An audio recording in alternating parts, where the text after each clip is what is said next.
Well, it's a beautiful spring day here in Indianapolis. The warmth is just overpowering. Yeah. Well, believe it or not, we're here on this gray day to talk about color. Oh yeah? I feel like there will never be color ever again in my life. We're here to meet with Lauren Zoll, an Indianapolis-based artist who most recently has used a lot of black latex poured paint in her work and has shown that black, like white, is not a neutral color. There's a lot of color within it. This is a fascinating conversation and I look forward to continuing it, but I'm hoping that we can continue it in not the snow. You want to go inside? I want to go inside. All right, let's go see Lauren. All right. I am Lauren Zoll, and this is your art assignment. I was trained as a metalsmith, blacksmithing, fabrication. You know, I was just always in love and attracted to metal. I feel like I grew up around it, it's part of me. But at a certain point, I decided to give that up. I wasn't feeling well when it was dirty and it was costly. And then actually I did get sick, and so I was spending a lot of time sleeping and my eyes were closed. And it occurred to me, well, I had the desire to make a void. So I want to make this void. But then after you make a void, it immediately materializes into something. So how do you solve that problem? And so I just went and I started pouring black paint.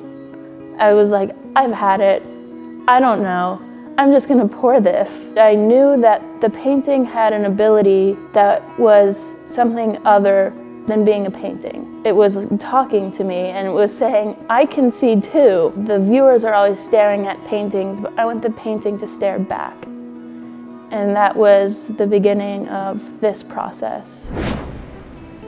When we see reflections in something like a screen or even a window, to me that's information. Maybe it's mystical information, but pulling those in and making sense of them is another alternative way of seeing.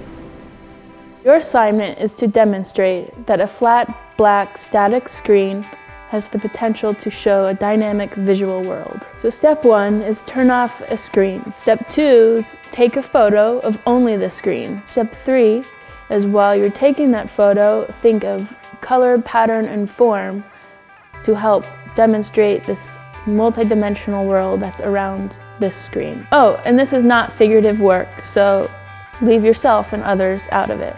I could do this with my old phone in my bedside table, or one of my other old phones in my bedside table. It occurs to me that I have a bunch. I am aware. But it's interesting with this assignment to think about reflections in art, perhaps with something like Manet's A Bar at the Folies-Bergeres, which is this wonderfully puzzling image that art historians love to discuss, where what's reflected in the glass is different than what's in front of it. No, I think that's probably just because it involves vampires. Oh boy, John.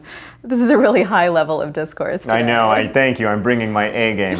But no, but Lauren said specifically that there shouldn't be people in her assignment, and there are definitely people there. Fair point.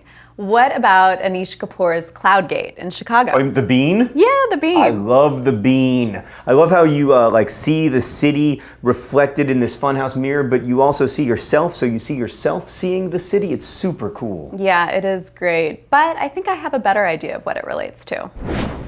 In the 18th century, a number of artists and tourists in Europe and North America started to carry around a small convex mirror with a tinted black surface. To use it, you would turn your back on an especially lovely landscape and hold the mirror in front of you to view the reflected scene. The black glass had the effect of simplifying the tonal range and shaping the image into a neater view. It became known as a Claude glass, named after 17th century artist Claude Lorrain, whose then popular landscape paintings display a similarly subtle gradation of tones. Tourists put them to use to give a vista a painterly look, while artists used them to help frame their image and achieve a quality like Lorrain's. 18th century writer William Gilpin thought the Claude glass should be used to better appreciate the picturesque, which he described as that peculiar kind of beauty which is agreeable in a picture.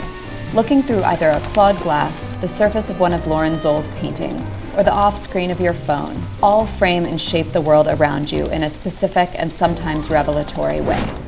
I think this is a good exercise because it shows when something is off, it can still have a potential to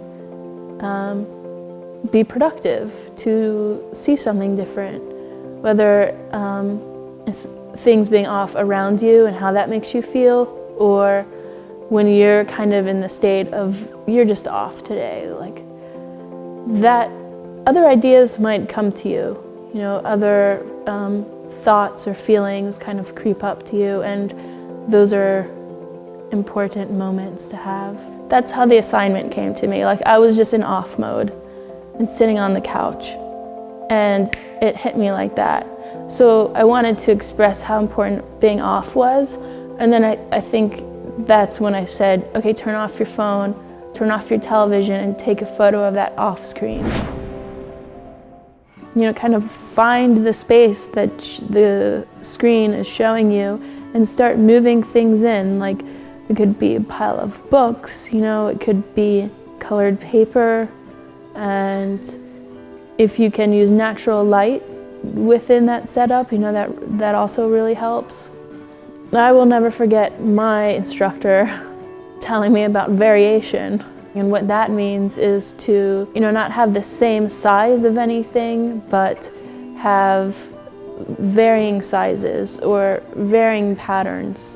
When it's interesting to you, it's a successful composition.